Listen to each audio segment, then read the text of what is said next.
advantage through to highly personal experience of marriage, births, family life. Photographs are global stories, personal stories, timelines of humanity recorded for prosperity. And today, as we all know, everyone is a photographer. Everyone can have access to a smartphone. But exceptional photos have the power to take the viewer's mind to the scene and let them be a part of it. They have the power to evoke change for the good, and at times, as we know, for evil. Not everyone may know the names of some photographers, but there are images that we all know that stick in the mind. For example, Nick Ute's picture of a naked young girl running down a road away from napalm during the Vietnam War. Annie Leibovitz's absolutely amazing picture of Demi Moore, heavily pregnant, naked on the cover of Vanity Fair magazine. The Rising of the American Flag on Iwo Jima by Joe Rosenthal, and the mesmerizing portrait of the Afghan girl with green eyes that appeared on the cover of National Geographic by Steve Curry. Today's theme is very topical. Given the global crisis of the COVID pandemic, our panel, all award-winning photographers, will discuss what motivated them to create their unique stories and discuss the challenges that it presented while shooting them amidst the pandemic that has held the world to ransom for, I think, far too long. We here in London are on our third lockdown, and I don't know what it's like not to be able to go to a restaurant or go to a gallery anymore.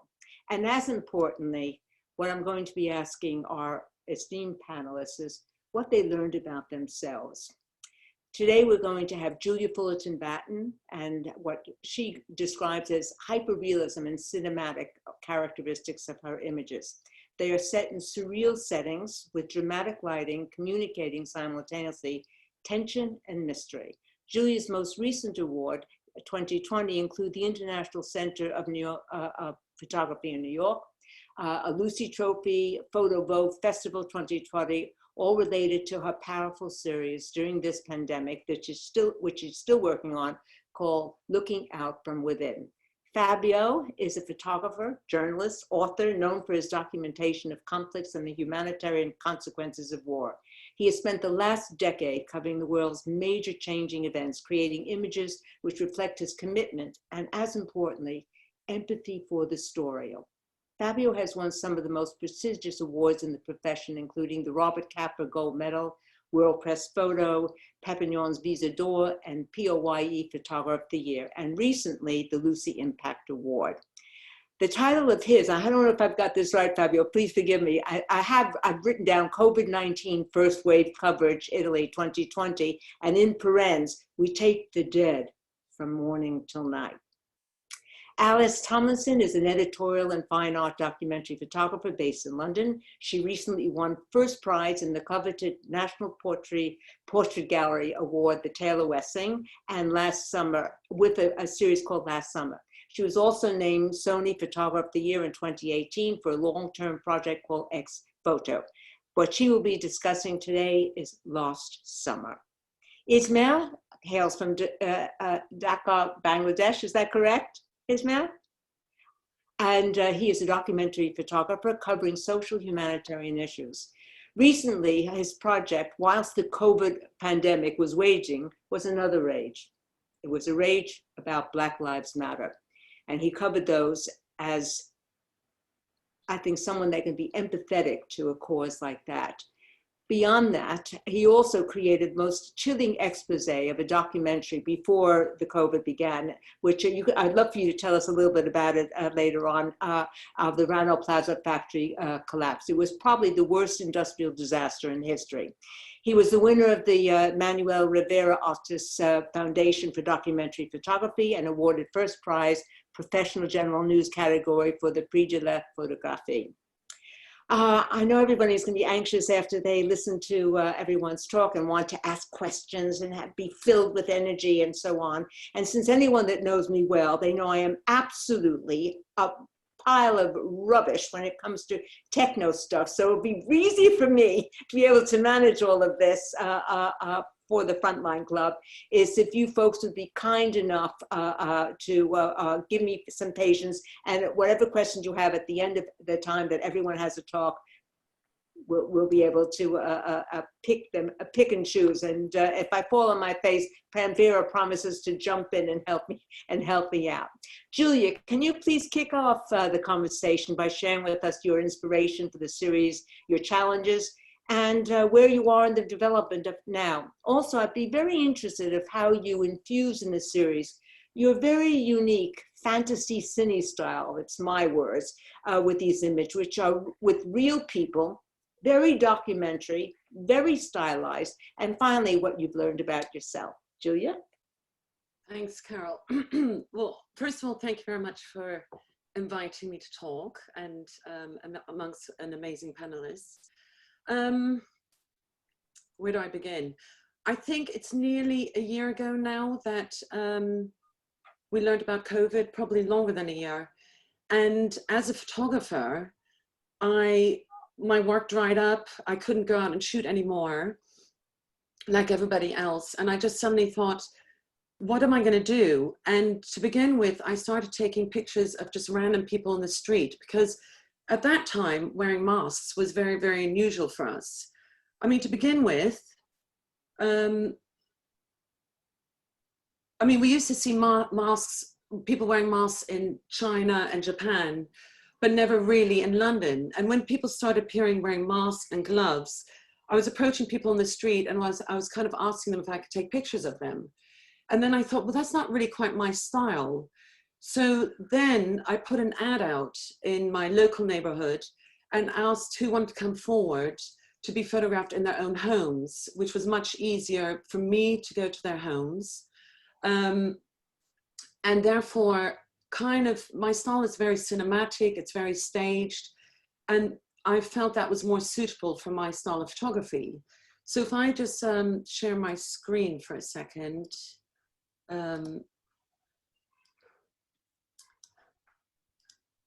So I live in West London, and as I mentioned, I put an ad out in my local area, and so many people came forward. It was unbelievable that I had a huge choice of people to photograph. And to begin with, I just shot everybody that came forward, and then I became a little bit more selective because there was such a wide choice. And it was, and still is, such a difficult time in our lives that I felt I really had to record in one way or another this time. And so I asked people to connect with them via email or by phone, and then for them to stand behind their windows, and I would still direct them. So it was very much still my style, which is, as I mentioned, quite cinematic, quite staged, but people in their own homes. And kind of what I realized was that people were looking quite forlornly out of their windows when walking down the London streets, which were now completely empty, and it was just incredibly surreal. And I turned up at their houses and I did a lot of research beforehand. Like, I would visit their homes 3 or 4 times, choose the window that I thought was suitable.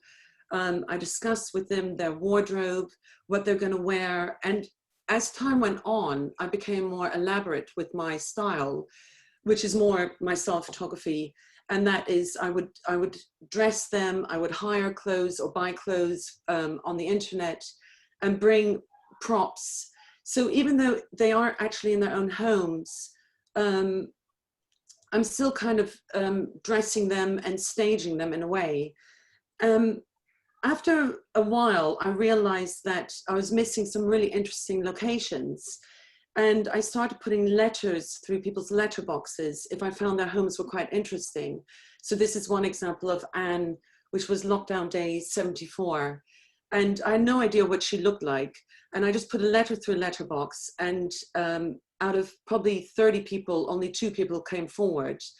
And I met her and met her husband, and we organized a shoot from a distance. You know, I knocked on her door and we stood at a distance. And I realized also it helped shooting at twilight, because when it was getting darker, the insides were illuminating in the rooms, and the street lights were kind of taking over the atmosphere and help illuminating the the area that I was shooting. And that really helped with my style of photography. I also dragged my my son, who was 12 at the time, he's 13 now, and dragged him along to help me light the sets, or not the sets, so I'm so used to calling them sets, but their homes. This one was actually shot on a Thursday when we had the NHS clapping, and this girl is used to being semi-naked because she's kind of a nude model, but she's actually quite shy, and I had a lot of people on the streets, and she's standing by her window, and we had to do everything just very, very quickly because I wanted to include nudes. I wanted to include our local priest and just have a wide variation of different people. And at the same time, I also interviewed them as well. So it's very interesting listening to their stories. For example, our father Kevin, suddenly he's used to people coming to church all the time, and suddenly he's standing in this empty church, just an iPhone on his tripod, and recording himself that he would send out to, the local area.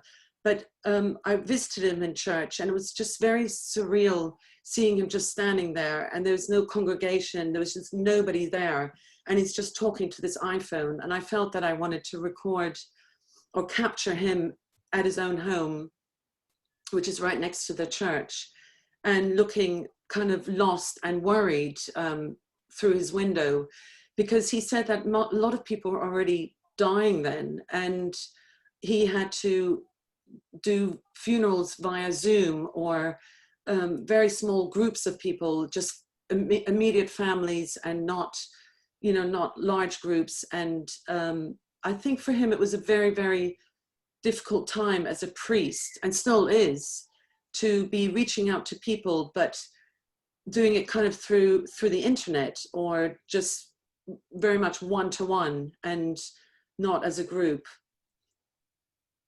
Julia, We have some, I just want to ask a question. With most of the work that, I'm familiar with your work, as you know. I've never seen long narratives associated with the imagery. The imagery is so powerful and so strong and so dramatic. But here you're saying that you've actually were like a journalist writing what their personal stories were. And how did you interact with them whilst you were shooting, and how were you able to document, write down the story? And do you plan to, at some point, actually do a book that will have part of their narratives in it, aside from the visual execution? Well, I'd love to get a book published, and I'm contemplating at the moment if I need to self-publish it or if I can actually find a publisher. The way I did the interviews was I asked everybody the same 5 questions, and I emailed it to them. So it wasn't like a recorded thing. So I emailed them the same 5 questions, and then they wrote back their own text. So that was quite easy and straightforward in a way. All the preparation was done via email. Whilst I was on the shoot itself, obviously as lockdown eased, it was easier to go into people's homes and put lights through the windows. But as we had the tighter lockdown, which we have now, we can't really enter people's homes. And I'm still, like, for example, tomorrow I'm doing a shoot. I have to light everything from outside and rely on people switching on the lights in their homes, and bit by bit switching them off again because it might look better. So just experimenting with that and just relying on natural light, but helping along with my flash lighting.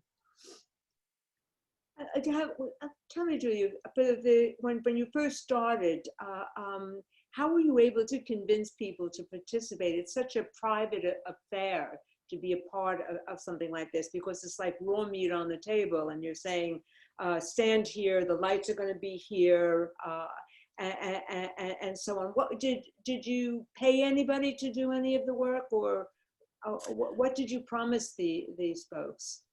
I mean, I was amazed how many people came forward. I mean, I had one image that I shot years ago as an example image of a woman. She happened to be wearing a wig, looking out of a window. And I said, I will shoot something like this. And why would you not want to have your family or you to be photographed by a professional photographer? This is your chance. So I made it very appealing for them that they will have a photograph of themselves being photographed through the window in their own homes. But you're right, it does build a lot of trust, because, you know, I have to also get model release forms and ask for their permission to be shown in various publications and in exhibitions, which has happened in the meantime. And every time there is, I didn't want to ask them for a model release straight away, because it's kind of weird going to their homes and photographing them and say, okay, here's now a model release form, please sign it. So it's only when it goes into a publication, whatever, I then say, I ask for their permission and then get the release form. But everybody, most people, if they wanted to, got a print. I didn't pay anybody. Normally I do pay people, but it was also, don't forget, people were at home. They had not much to do apart from homeschooling, and those who were, many people were furloughed, still are. Suddenly their work dried up, and they had all the time in the world. And for them, it was kind of a highlight of their day, kind of. You know, me coming along with my camera with Finn, who was doing press-ups on the pavement because he was so bored, and telling me I wasn't doing things properly. I think it broke up their rhythm, because I mean, we're all getting into a boring routine now of not being able to go out. Well, we can go out, but we can't be with people. We can't, I mean, we're all here on our Zoom call, whereas normally we would be all together at the Frontline Club and having a drink together. So, Julia, just one last thing, and we'll come back to this, because I want you to have a conversation amongst yourselves before we get to the Q&A. One of the things I'm really very, very curious, because of the crisis of the pandemic, and because none of us were prepared for it, and the kind of work that you were undertaking, which wasn't your usual work that you were doing, whether it's your personal project or advertising and so on. What do you think you've learned about yourself that you didn't know before? You have asked me that before in an email, and I haven't given it any thought whatsoever. What have I learned? I think what I've learned of other people is more about myself rather than myself, is how the community really comes together, and people help each other out, and people are there for one another. I mean, within a week, our road had a WhatsApp group, and everybody was helping each other, you know, bringing food to those who couldn't go out, asking if everybody was okay. And we were kind of like this amazing little network helping each other. And I think that to me was incredible. And I'm feeling that obviously much wider than just our little street. I'm feeling that globally, that we're all in this together. And what I've learned about myself, I don't know. I just love taking pictures. It's probably the wrong answer. I learned that I need to continue taking pictures, and that to record something that's really important in this time in our lives, rather than staging things that I read that are historic. So this might open doors for me, or I might be more open-minded in the future to photograph more social documentary things, but more with my style of photography. I don't know if I'm really answering your question, but that's no, what's coming to my mind. You answered it beautifully, Julia. It'll be very interesting to see this evolution, and, you know, maintaining your wonderful cine dramatic brand of photography, but weaving it and meshing it with topical things that are happening in the world. So I look forward to that. Fabio, so wonderful you to join in today. You know, you began shooting your series in the very early days, when we were talking before of the COVID, when it was just ripping through the north of Italy, while you were working, I believe, on assignment for the New York Times. And again, I would ask, what inspired you to cover the story? How did you get access as to the many images that you've created in people's homes that are stressed, frightened, families, and the stark imagery in the hospitals, given the contagion? How did you protect yourself from contracting the COVID? And also, I asked the question to you as well. What did you learn about yourself that you probably didn't know? Over to you, Fabio. Thank you, Carol, and everybody. And thank you, Julia, for your description. And before answering your question, Carol, I just want to I'm thinking that the reason this is the beauty of photography, because we are doing very such different kind of images, but the reason they push ourselves and what we get doing our different story is more or less the same. Just answering your last question, the sense of community, the volunteers that were trying to help each other in the little town, or the people there trying to collect food, to bring food to the people, and just helping each other in this very painful moment, is something that I got back from the story. And this is how the power of photography, you know, that even if you are doing different kind of images, you need to build some kind of relation with your subject and trying to build empathy with your subject. And this is, for me, from my point of view, how photography is. Yeah, just thank you. And about the story, I start shooting on the mid of March, is bit less than a year ago. And I remember spending the last 2 weeks of March in Italy. In February, all my projects just falls down. I was ready to go on assignment in Africa, a couple of exhibitions, and everybody being cancelled. So I spent a couple of weeks trying to arrange basically my life and my work, because it was totally unexpected situation. In a couple of weeks, Italy just became the ground zero of the COVID-19 in worldwide.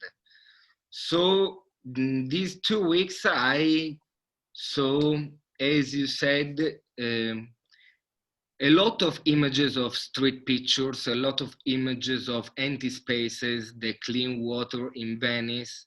And from my point of view as a photojournalist, there were something missing. How the people are living this story and the virus, how their resilience, how they are reacting to these stories. So I got in contact with the Red Cross of a small village near Bergamo. Bergamo was the epicenter of the crisis in Italy, and it's a couple of hours driving from the city I was born, and I'm here in Turin. And I explained them the story and the reason why I'm interested to shoot the story, and they were agree with my project, and they helped me to basically to start working there. First of all, they wrote me a paper for arriving there, because the Italy were in the lockdown, the first days of lockdown. So it was not possible for me to drive, to get a car and drive over there. So they start helping me from the logistics stuff until to the protection measures. So before start shooting, we did the protocol of the measure, because in the first day we really didn't know what the virus were spreading. So the difficulties was try to not spread the virus and don't get the virus, spread the virus to the people around you. So the idea was working was depending on the environment, working in the places where the possibilities and the percentage of the virus can be high, like hospital, like houses. There were strictly measures, means full body suit, goggle, double gloves, and masks. You have a picture of yourself in the full gear. Yeah. I just want to know who was photographing you whilst you were photographing the story.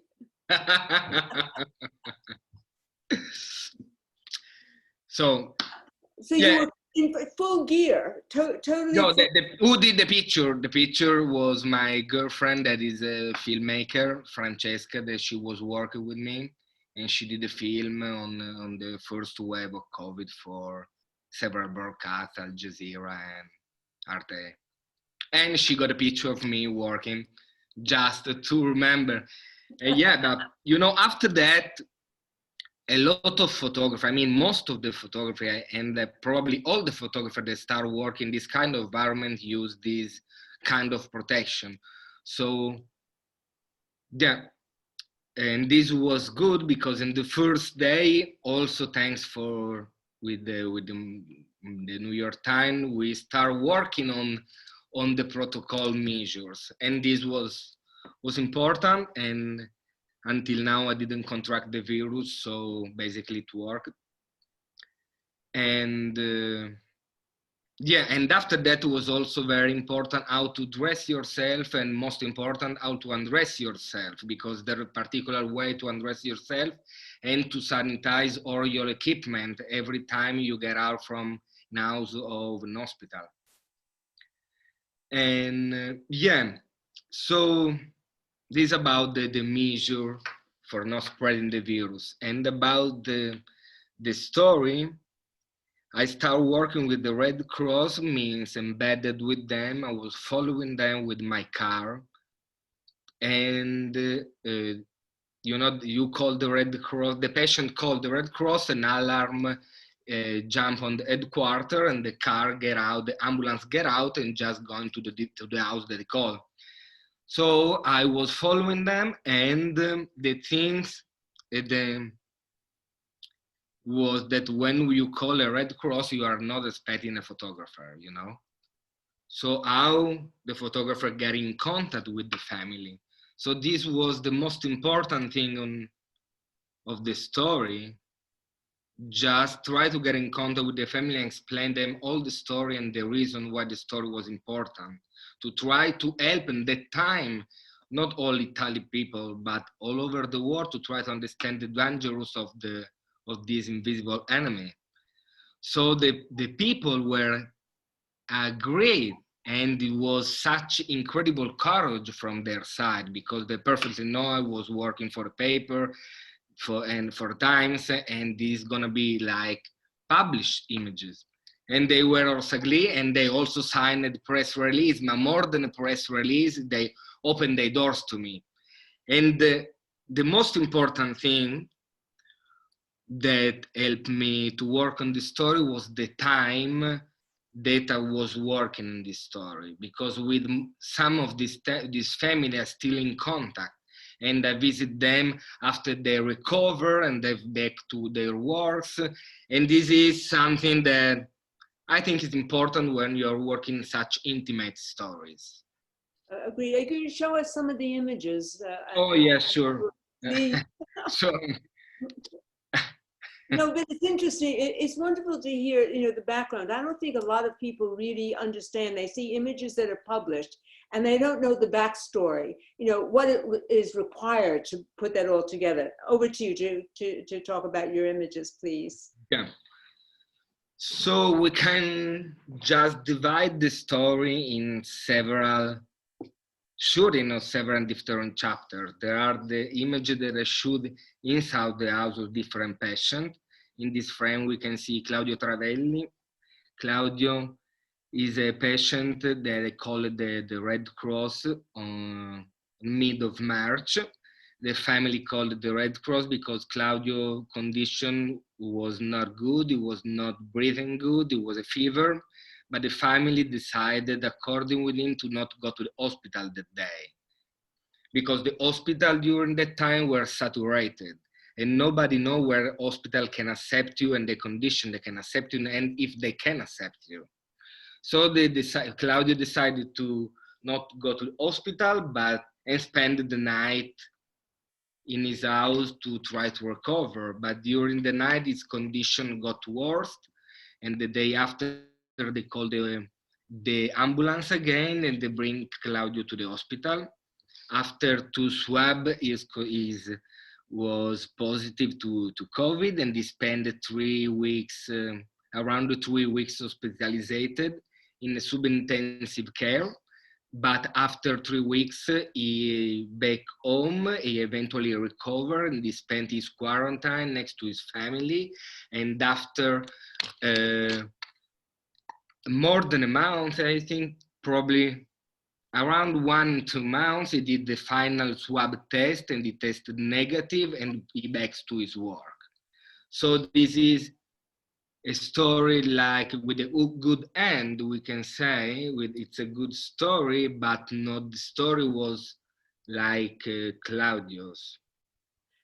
You also, I mean, you photographed in people's homes, but you also photographed in the emergency room, you know, where people were lined up on dollies in the hallways and so on. I mean, what was it like being in the hospitals and photographing there, and the sense and the tension? Can you describe it? And also, please show some of the images as well, of course. Yes. Yeah, this is another part of the story. And my impression was, how can I say, devastating at the time. I've been working in conflict in the last decade, and I saw horrible situation in hospital too. But was in Italy, just where I was born, and working in your country without a fixer and getting all the information directly without a mediator. This is totally different way to work. You can get in contact directly with the people. And yeah, work in this environment was something that, yeah, it's normally shocked me. You know, it's an hospital in Italy is not usually like this. We can see in this image like a stretcher in the corridor of the hospital, because there were no ward or room available because there were too many patients in the hospital. Do you know what the situation is now in that hospital? Because these were early days and you photographed this almost a year ago, March. What is the current situation with the COVID in that hospital and how they're managing what the situation is? Yeah, this is Papa Giovanni XXIII Hospital, and this is the main hospital of Bergamo, the public main hospital of Bergamo. And I've been in this hospital several times after this picture, and the last time was less than a month ago. And I went exactly in these places, and now the hospital looks normal. The number of cases falls down, and it's, let me say, under control. I mean, it's not saturated, and they are working good now. The situation is not better at all now in that hospital, in that places. It's starting to getting better, fortunately. I mean, worse than March is difficult, you know. I imagine it was. Are you covering any more stories about the COVID, or are you moving into other projects and commissions that you get? What are you currently looking at? I've been working on COVID-19 all the 2020, and I'm still working on the story until now. I've been working mainly for the New York Times, and this was, you know, another way of work for me. I used it to work as a freelancer with a lot of media publication agency. Mm-hmm. But most of the times is like that you work on the story, you close the story, and you keep going on, you know? And yeah, sometimes it's good. But in these cases was different. They keep working on this same story all over the year, seeing in the same places. You know, I've been back to this hospital or other hospital several times. And this helped me to get more in contact with the people. Mm. So it's become more of a personal project, although you're getting published, given the amount of time that you committed to it and expanded and creating many layers of it. What would you like to be doing with it? You know, this is a massive body of work, I'm sure. I haven't, you know, even begun to scratch the surface of what, you know, what I've seen that's published. Where would you like to take this project? Yeah, that's a good question. First of all, yeah, this project is already part of my life, because, you know, the COVID changed drastically our lives. So it's normal that it's a project that belongs to me in personal way. And I received a proposal for a book. I'm thinking about it, and probably gonna be an exhibition, but it's not sure. It's not closed yet, you know. So I keep shooting and keep working until this gonna be finished, hopefully soon. There's gonna be time to think about it. Okay, well, I'm going to come back to that, Fabio, and hopefully when we can rendezvous again, we rendezvous for real, and we're at the Frontline Club sipping some champagne and bubbly and making our noses wriggle with pleasure. Pranvera, please organize and get the champagne chills. I know we're going to be released from jail at some point in time. Thank you so much for that, Fabio. Alys.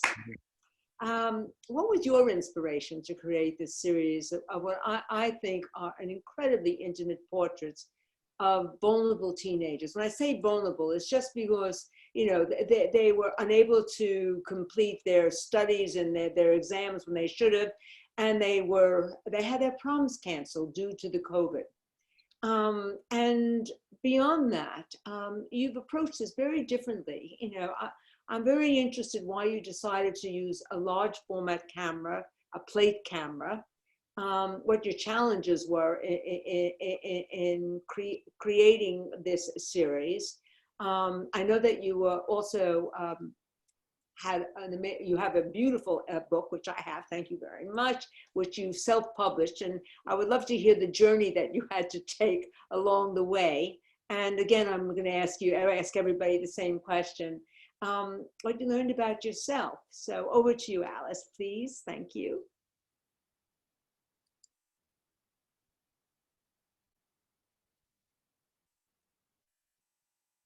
We can't hear you, Alys. Okay, can you hear me now?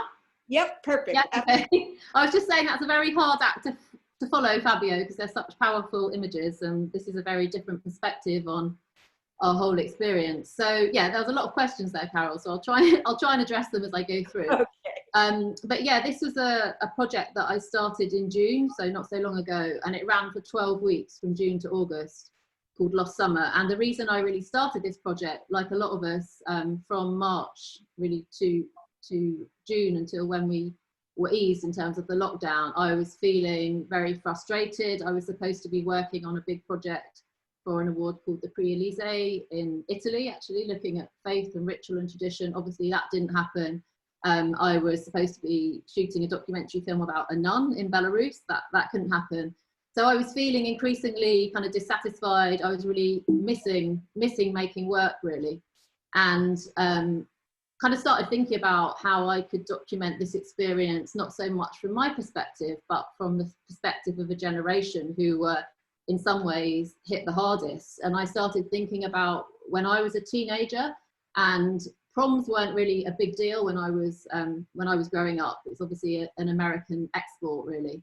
But when I was a teenager, you know, when I left sixth form college, when I was 18, it was a big deal. We had all these significant events to kind of mark this very significant time in our lives in terms of growing up and leaving school and being in that kind of liminal space between childhood and adulthood. And I remember we had a yearbook and we all signed each other's shirts, and, you know, there was a leavers ball, it wasn't a prom. And I started thinking how these kids were really missing out on all of this, and how it must be such an unsettling time for them with their dreams and their hopes and their kind of aspirations and ambitions having to be reassessed and in some ways kind of stolen for them. So I started thinking about how I could document this. And first of all, I started thinking maybe I could photograph the teenagers in my block, but I didn't really have a kind of thread. What meaning would that have, really? What significance would that hold? And then I started thinking, well, maybe I could photograph young people in my neighborhood, kind of all dressed up for the prom that never happened. And this was the first photograph I took from the series, and this is Jack. And I started I have some friends who have kids of the kind of leaving school age. So I began to get in touch with them, see if they'd be interested in taking part. And as I said, this was the first portrait I took for the project. I kind of trundled over to my friend Viv's house, and Jack was there with his girlfriend Nancy, who also features in the project. And there wasn't really a brief as such, but I said I just wanted to photograph them in what they would have worn to the prom had it happened. So I turned up, it was a very kind of blustery day in June, and took this picture. And I kind of wanted to show really the strength and the resilience that these young kids had, but also in some ways, like you mentioned, Carol, the kind of vulnerability. And I do shoot, well, these are all shot in a similar way to my last big project, Ex Voto, on a large format film camera, plate camera. So it's a slow and considered process. And I really enjoyed getting to know each teenager, because it wasn't a quick snap. I would turn up and I would have a conversation and I'd see how they were feeling. And actually it became a kind of collaboration in some ways, an exchange between the two of us. And in a similar way to my other work, there's a kind of, hopefully a stillness and a quietness to the image that I hope comes through. And what also I was very keen to do was to not to have any casting or any styling. So it became often a kind of word of mouth thing. So I would photograph one teenager, they would then recommend their friends. I also had friends who were teachers at schools and state schools in the local area, and they would begin to put things in their newsletters and people would get in touch with me, but I never kind of selected who I would and wouldn't photograph. And I never knew, often I didn't know what they would look like until I actually turned up. And then I had to think very carefully about how I would really frame this and contextualize their experience. So I actually initially thought about photographing them in their bedrooms. And at this point, well, at the beginning of the project, it was kind of friends of friends, but I was very keen to obviously get a diverse mix of teenagers, because I do live in North London. It's a very diverse neighbourhood. And I felt that if I photographed them in the bedrooms, in some ways, as a viewer, you would perhaps begin to make judgments about their socioeconomic status, their background, their families. Did they live in a big house? Did they live in a small council flat? And I didn't really want that to be a part of the project. So that's the reason I decided to photograph them in these very kind of open and democratic spaces. And often these are the spaces that we all really relied on, you know, during lockdown, these tiny pockets of open spaces. So I ended up photographing them. If they had gardens, I would photograph them in their gardens. If they didn't have gardens, I'd photograph them in their backyards, or sometimes just the car park of their block of flats or their local parks. So I kind of used the natural landscape as a frame, really, and that kind of became my studio. So you have the leaves and you have the walls and you have the trees and all these elements of the natural landscape kind of framed in portraits.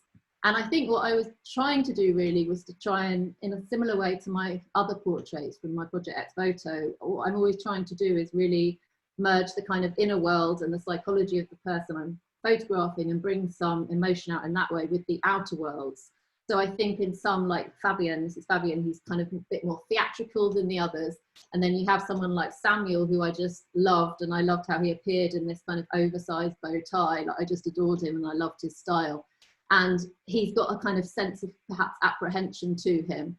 But I wasn't really directing the photographs in a very kind of strong way. I wanted them to really come through each teenager as an individual, and there to be a real sense of kind of loss in some ways, but also a longing. So a loss in terms of their summer, you know, their summers had been taken away from them. They weren't seeing friends. A lot of them were stuck in their bedroom for weeks on end, but also a kind of longing for the future, because actually what I was really struck by was how incredibly kind of strong and resilient a lot of these teenagers were, and how they very much were still set on their future, whether it was going to university, or whether, you know, Alfie studying science at university, or whether it was David is going to teach, wants to teach kids graphic design in Ghana. They all had these kind of hopes and dreams, and I wanted to try and capture that as well. That was very important to me. And I was talking there for a second. Yeah. You've made some really important points, and you know, I'm quite, as you know, I'm quite familiar with the images, and the thing that strikes me about them is the timelessness, and not just because you're using a plate camera and so on. They're straightforward imagery, but there's a diversity in what they're wearing, how they look. It's not quite dating, you know. It isn't like saying, oh, that was shot during 1954, or it was, and so on. There's something very timeless about it. And very quiet. all of them, none of them are laughing. You didn't pose them to, smile at the camera, the usual kind of a thing.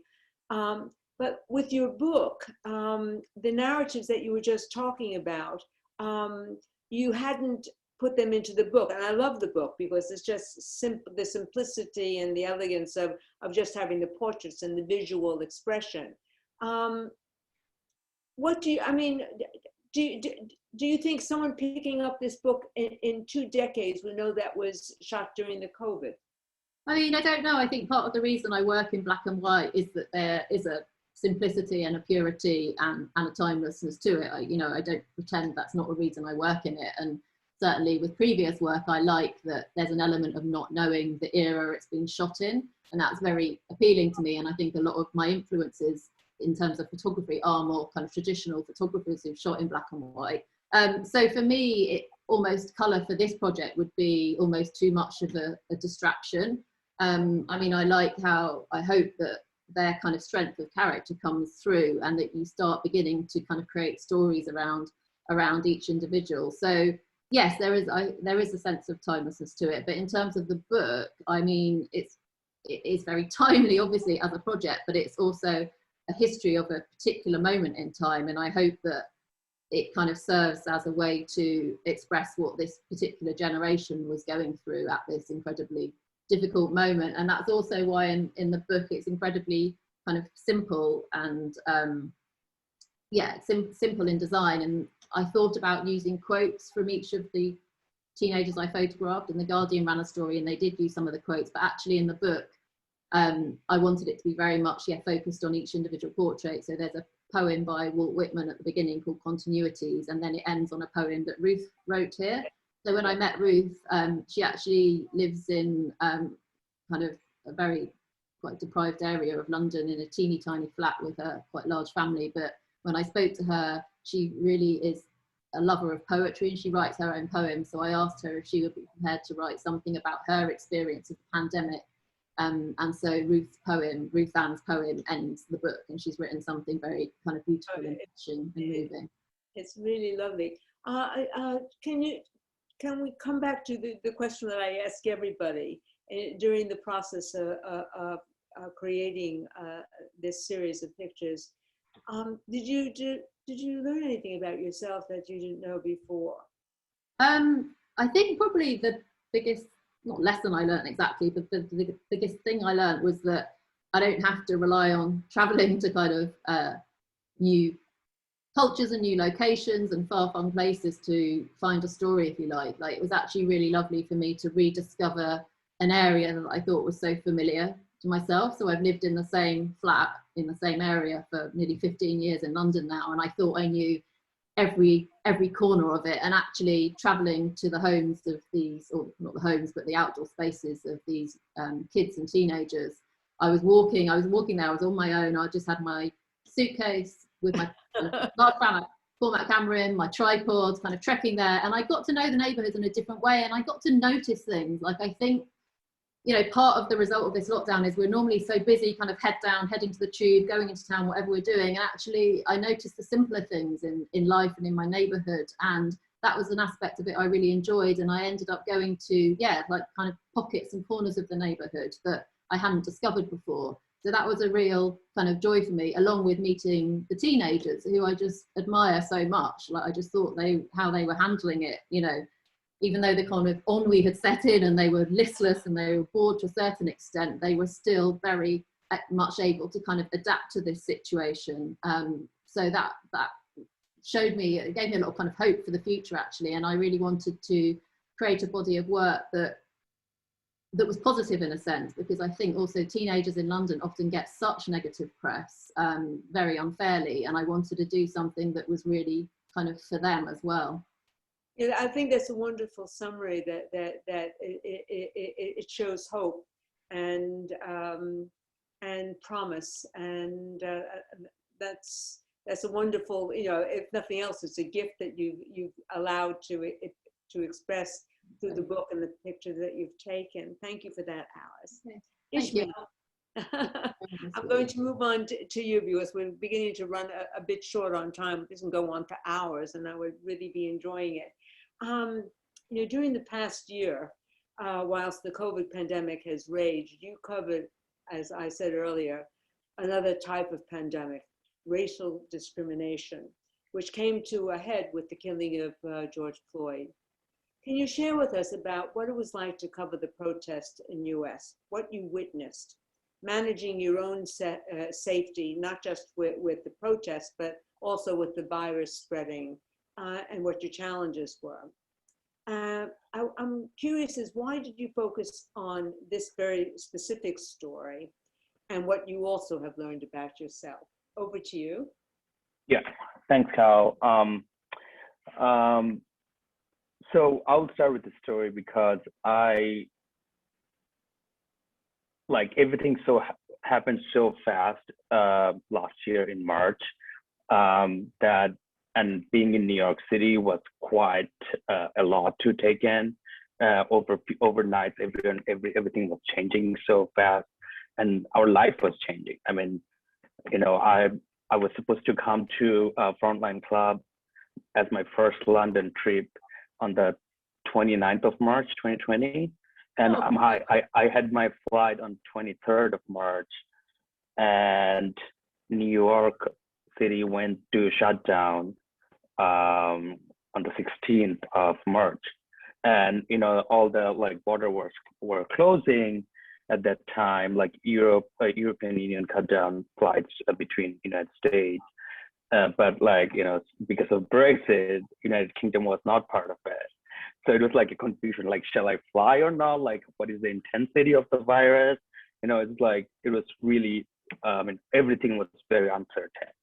And definitely the day I was supposed to fly, I canceled my flight.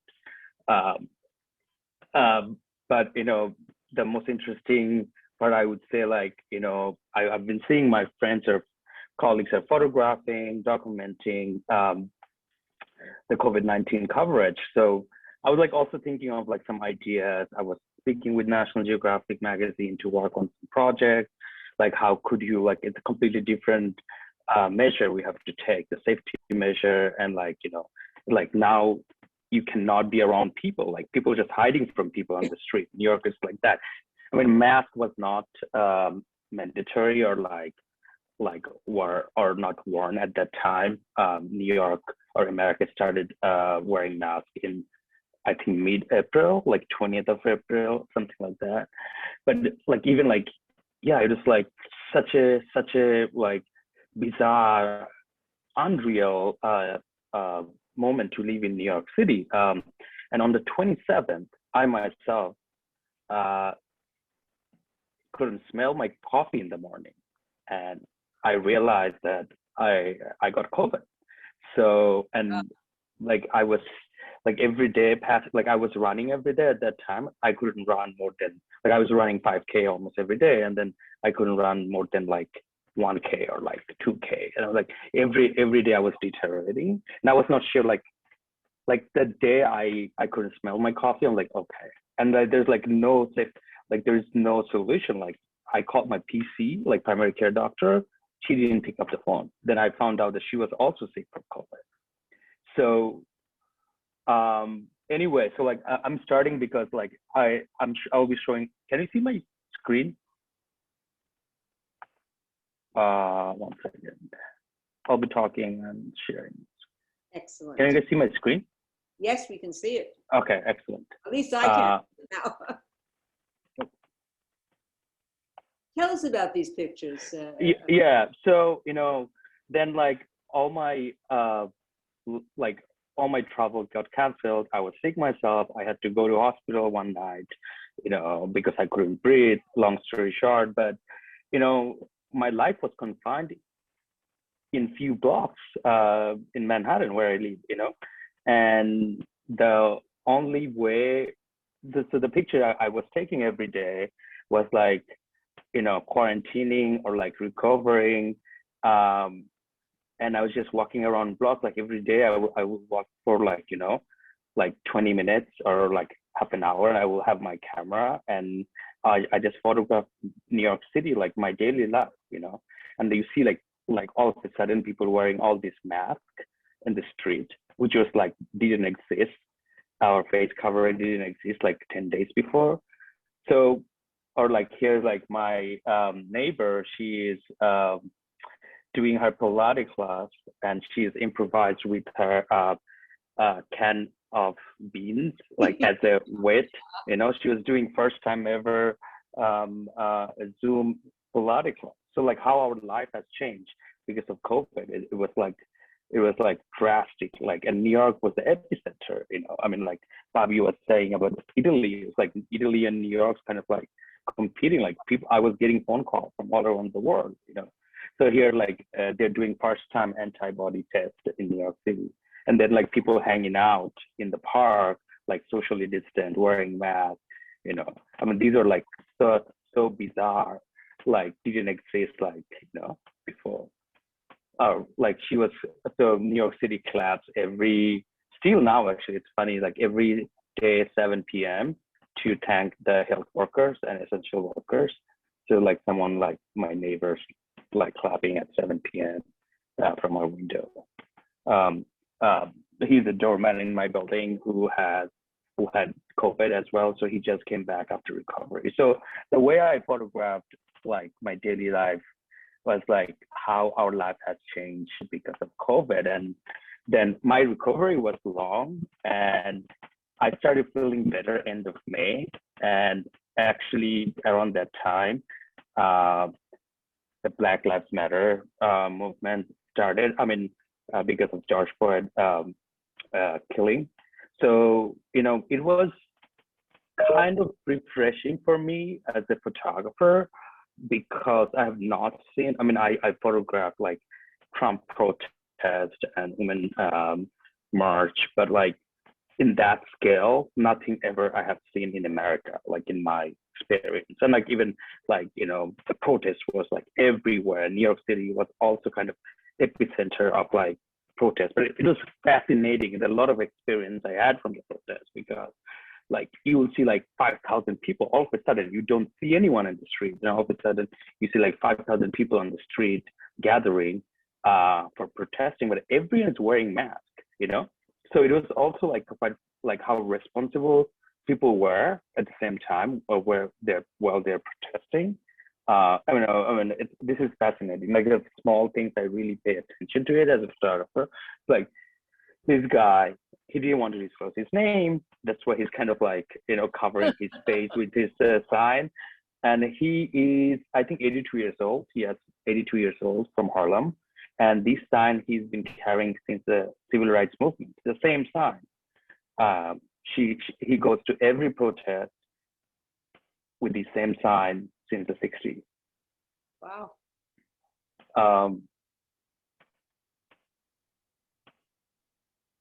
This is the this is our courthouse in downtown New York. Yeah, and Ismail, did you ever feel, during the protests and and the crowds and the mob scene, did you ever feel, threatened? Obviously you always have your camera, and I think sometimes with a camera, once you pick it up, if you're using one that you're bringing it up to your face, you forget danger. That at least I do anyhow. The most important thing is how I'm framing a picture, and is the light correct, and my so on. And it isn't until you bring the camera down that you realize there's a lion ready to bite the back of your neck. So I'm just wondering, when you've been in some of these, some of the protests and so on, did you ever personally feel that you were in danger, that you were in harm's way? Well, I never felt danger by the protesters. Rather, I'd feel danger by the police. So NYPD, yeah. So like how they were charging us, like even as a press, it was insane. I mean, on the second day of the protest, like, I mean, the whole New York City was like it's a mayhem. It was unbelievable. Like I was walking with the protest, and then all of a sudden there's like cars burning, police car are in fire, and then like they didn't like consider like press uh, as a neutral position. Like they also like, you know, beaten or like charged. Can I stop you there? Because this is really, really, really important. And you know what the Frontline Club is all about, I'm sure, you know, in London. And it is, you know, the press is always, and the most important thing is, you know, they're there to tell the truth. They're there to show what the facts are and what's happening. And historically, it used to be you had a press card and you wore a press badge, as we have in the field. And even if you were in the middle of a war zone, you know, the two enemies and the two opposing people were not going to take you out. And here you are in the US, in a democracy, in New York City, and you were being challenged, if not threatened, that the police weren't showing respect because you were a journalist. Do I have that? Yeah, I mean, it was quite hard to, like, you know, take in for me, because I'm from Bangladesh, and like, you know, like we get a lot of, I mean, it's free press. In Bangladesh, we don't have free press. So like, you know, before I moved to America, I always had a dream, oh, it's gonna be like such a free press country. And honestly, like last 4 years of Trump, it was really hard to be a photojournalist or photographer in America. Especially like I you know, I did a lot of like road trip last year, went to like 24 states, and the like if you go to deep America, the way they portray New York Times or like, you know, or like liberal media, they're like enemies. So I couldn't even say myself like I'm a photojournalist. Like always had to say like I'm a photographer. Like because when a lot of the times I had to face racism. That's a different story.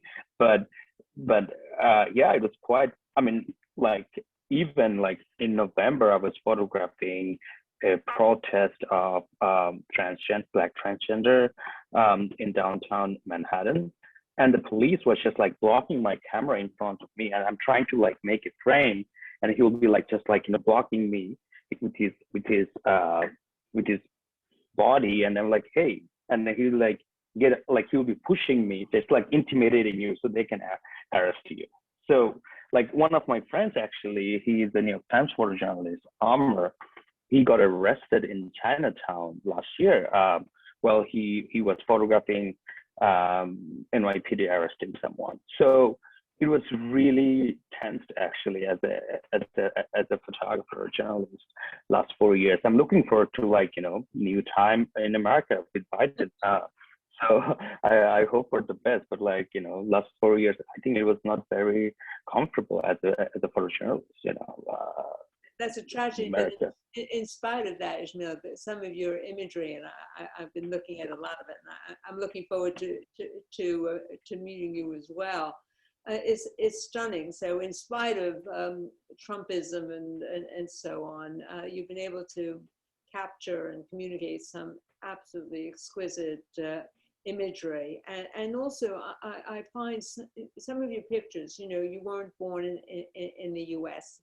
You come from another kind of a world, and what your eye was able to see and what you witnessed is there's so much truth in the imagery, and I keep revisiting some of your pictures because I learn something more every time I revisit the picture. We're getting close to running out of time, and I would love to have a dialogue, a conversation amongst all of you, instead of me, you know, kind of directing things. Would anybody like to ask a question of the other panelists, please? Anybody? Oh, Fabio, come on, help me out, would you? So, okay, I'm gonna question for Julia. I don't know if she can told us, but before she told, she did 5 questions, the same question to all the people she portrayed. And if you can tell us 1 or 2 or 3 or 5 questions that you ask them. Yeah. Sorry, I kept disappearing. There's a problem with my internet, so if I get cut off, then I'm not just running away. As far as I remember, it was something like, how has COVID affected you? What have you learned from the situation with COVID? Who do you live with? And what is generally your situation? So it's quite broad in a way, but everybody had so many different stories to tell. For example, this young girl, Bethan, who was studying to be a doctor, was suddenly, it was all sped up and she had to go to hospital, and she passed her degree, she qualified, and now she was thrown in to be a doctor with like months before she was really ready, because she had to be, they needed her in the NHS because everybody was understaffed and they had to put her kind of on the front line, so to speak. So it was really interesting to hear each individual stories, you know, like with the priest, like I mentioned earlier, and people who, you know, everybody had different stories. Like those, some were hardly affected, like our family. I live with my husband, my 2 kids, but we're homeschooling. That was tough because we didn't have any help from the teachers at all. Other people were more affected because they lived by themselves. They didn't have much contact with anybody, like physical contact. And the whole world is suddenly on the internet, and I'm seeing that happening with my kids. It's very, very hard because everybody's kind of in this kind of computer zone, which is hard to get out of.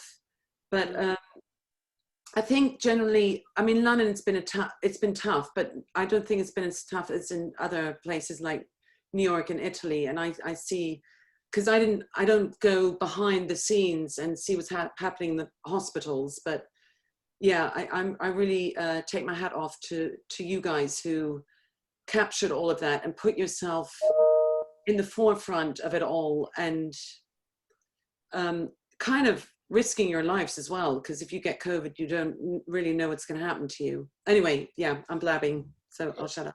You know, Ismail. Thank you very much, Julia. Thank you. You said you had the COVID.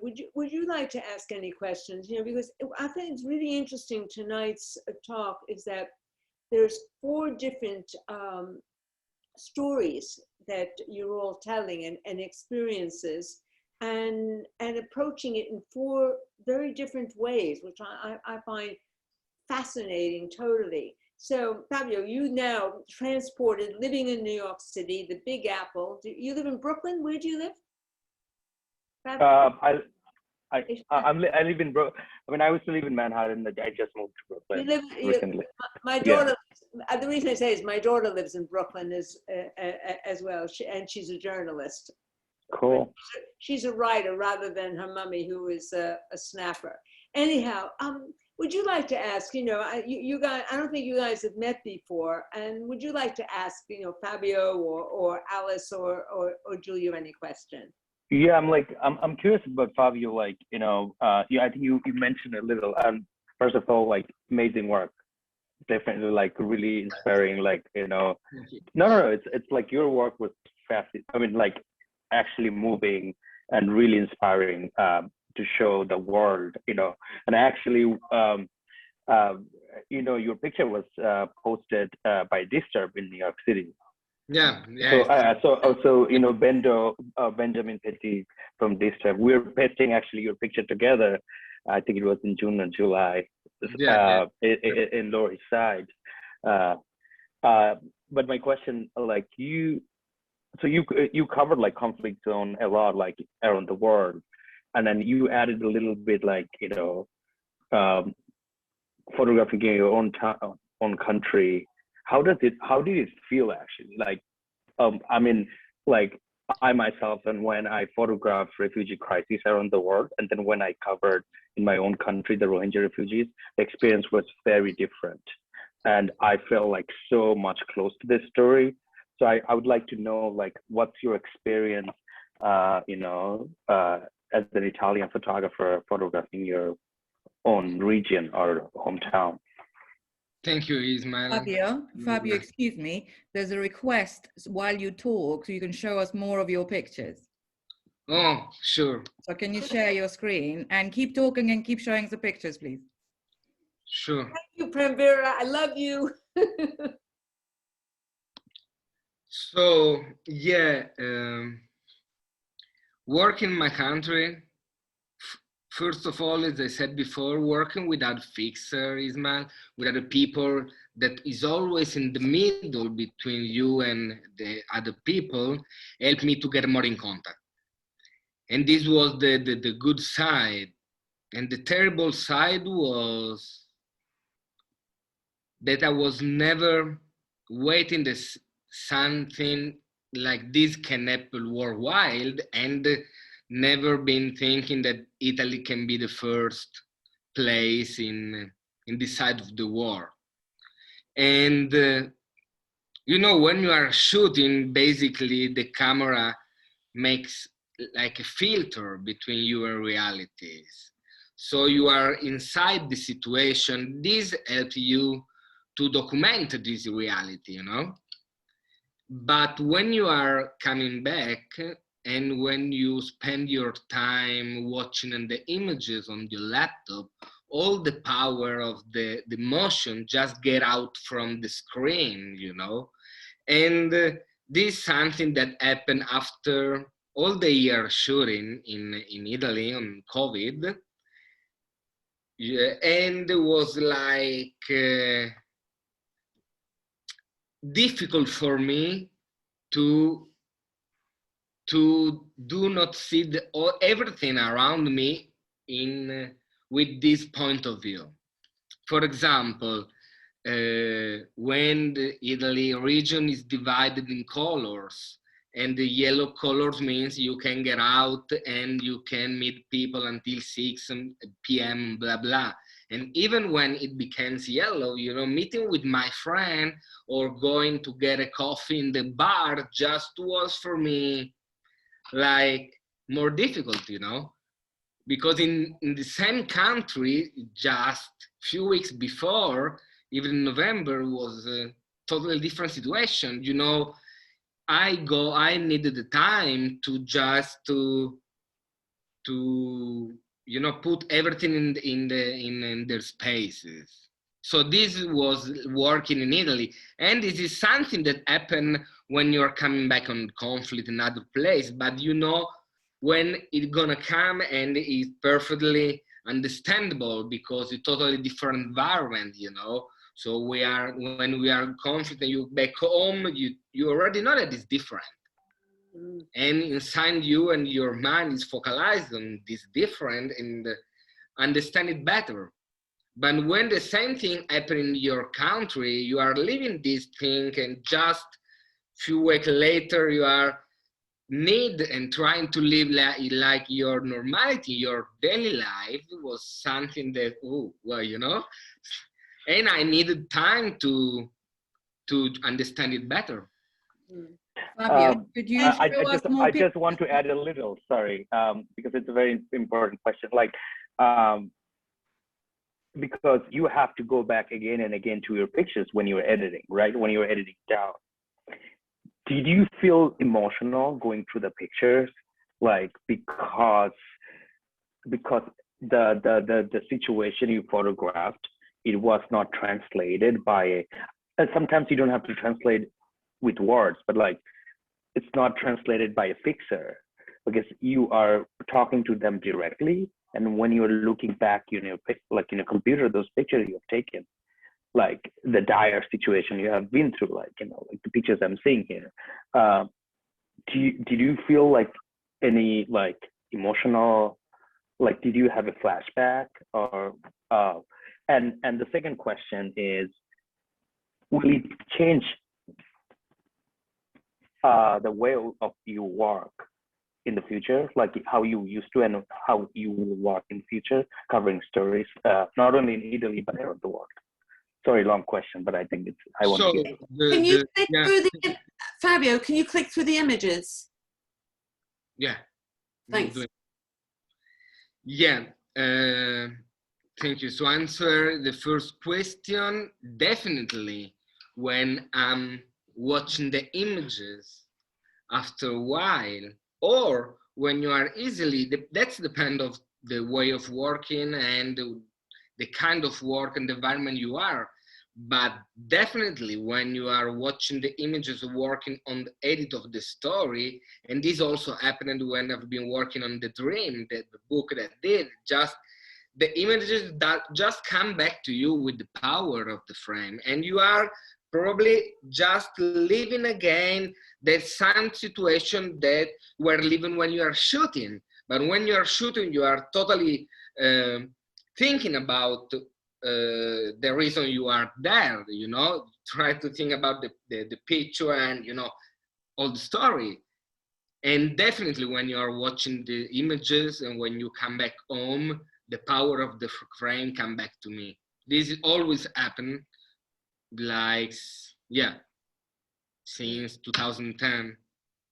Alys, And the second was, if this is gonna be change my way of working, basically, I don't know. I mean, I think this is the only way to work that I know, and this, you know, and the way I've been working like 2-3 years ago, 4 years ago, I think that is the same way of working now with more consciousness and with, you know, probably different feelings sometimes, different relation, but the way that I work is always the same. Try to get in contact with the people and try to build some kind of empathy, even for 10 minutes, you know. It just can be like how you approach to the people, how you shake your hands, yeah, how you see the eyes of the people you're gonna get a picture. And this kind of way, and you know when you get out the camera or you don't get a camera, don't get a picture, and you use the Lord frame, and you know the way you're working. And it's the same way that I approach when I shoot in, you know, refugees or frontline with the rebels or COVID patient or family. The way that I put in the story is the way that I feel comfortable, and I hopefully feel people comfortable. And it's the same way. If this work that I did gonna change the way I develop the projects, this can help probably. Mm-hmm. Alys, do you have any questions for any of the panelists? I was interested, Ismail, in your work, being kind of immersed in the Black Lives Matter streets of the US. It's had so much media coverage, and what impact do you feel, maybe it's too early to say, but what impact do you feel particularly the photographic coverage of Black Lives Matter might have on instigating, you know, real and long-lasting change?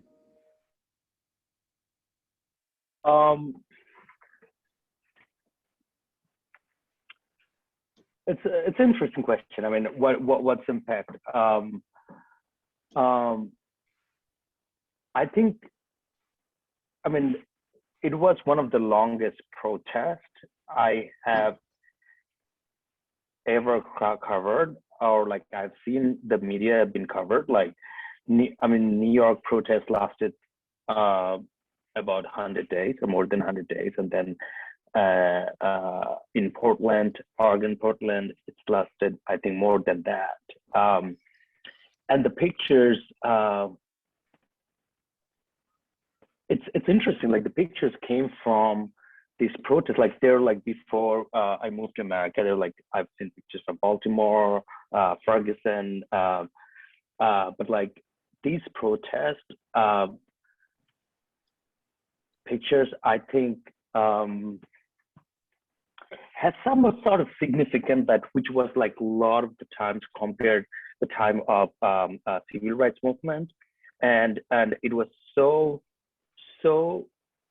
I think because of also social media coverage, like how pictures been spreaded, I think it has some sort of like created the accountability.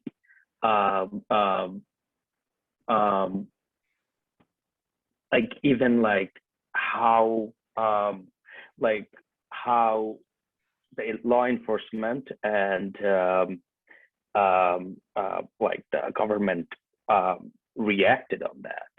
So did you ask about my, I'd just like to clarify, like, do you ask about my image or like in general, like the photographers? Well, kind of, well, yours, but also in general in terms of, you know, how much impact the media has in actually instigating, you know, real change in terms I need to raise my hand here because we're all having such a good time, and I'm sorry not all here sipping wine alone, which is really ridiculous when we can all be at the Frontline Club sipping champagne, which would even be better. But we've really run over a tremendous amount. And I have to say, this has been one of the best funs I've had in so long. And it's been the highlight, I have to say, of our last lockdown and so on. And to hear all the stories. And the thing I have to tell you, as soon as this lockdown comes down a bit, we must all come to the Frontline Club. You all can come to London and visit, and we would be happy to welcome you here. And Ismail, my daughter, I told you, lives in New York. When I come to New York, I'm going to come and see you as well. When I go to Italy, I want some of that very fine Italian wine and fields, and we'll have a bit of fun, Fabio. And of course, Alys and my beautiful Julia, who I know very, very well. Just as a short thing, Julia and Alys are very close friends of mine. I know them a very long time. And Alys and I graduated, I know I'm a little bit older than Alys, but a lot older than Alys, at university in photography in 2020 and so on. This has been an amazing talk. I want to thank you all. I want to thank everyone who's tuned in with this, and Panvera at the Frontline Club, a co-founder of it, who sets up the most amazing talks. And if you're not familiar with the Frontline Club, I really suggest everyone that is tuned in right now, please do go online, learn about the Frontline. They are amazing. I've been privileged to be a member for the last 10 years, and nothing is more joyful than going to the Frontline, having one of their talks and one of their events. Their restaurant is to die for. I have to tell you, it's seriously wonderful. And the club room is very Hemingway-esque and boots on. You can see sometimes, people coming back from a war zone or whatever, and their equipment thrown on the floor and mud on the floor. So it's a wonderful place to come. I'm delighted that the Frontline invited me to be a part of this series, which is focusing on the still image, which, like Alys said, in terms of black and white photography, there's something about revisiting it and so on. This series is going to occur every first Thursday of every month, and the next one is going to be on the 4th of March. That's GM time of 1900, which is 7 o'clock for those that don't work on 24-hour clocks. And the theme for the next talk will be the most influential photos ever taken. Please watch for the trailers on the Frontline Club or clicked into their website to attend. Admission is seriously free, which I think is amazing that Frontline is providing all this service. And to thank you all panelists. It's been so wonderful to have you a part of this program tonight. And I look forward to seeing you. I've been sipping wine alone. My ice is melted down to 0. So it's only diluted so I can see so enough to chat with all of you. And thank you everyone that has tuned in today. We're very grateful for your support. It means a great deal to us in these very difficult times, just to get people to listen and hear our stories and for us to connect with one another is so important. Thank you all, and good night. Thank you, Carol. Thanks, everybody. Thank you. Panvera, thank you for organizing everything. Yes, you are the superstar. Ciao.